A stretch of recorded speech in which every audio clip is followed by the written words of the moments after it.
ধন্যবাদ আপনাদেরকে। শুরুতেই আজ আপনাদের জানাতে চাই যে আজ 21শে ফেব্রুয়ারি, আজ মহান শহীদ দিবস এবং আন্তর্জাতিক মাতৃভাষা দিবস। 1952 সালের আজকের এই দিনে মাতৃভাষা বাংলার মর্যাদা রক্ষায় ছাত্রদের মিছিলে পাকিস্তানি বাহিনীর গুলিতে নির্মমভাবে নিহত হয়েছিলেন সালাম, বরকত, রফিক, শফিক, জব্বার সহ নাম না জানা আরও অনেকে। আজকের এই দিনে তাই আমরা গভীর শ্রদ্ধার সাথে স্মরণ করছি বাংলা সহ সারা বিশ্বের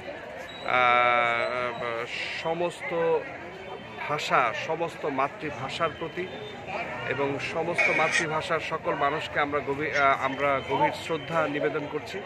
আমরা গভীর শ্রদ্ধার সাথে স্মরণ করছি সে সমস্ত মানুষের যারা তাদের এই আত্মত্যাগের বিনিময়ে যারা এই ভাষার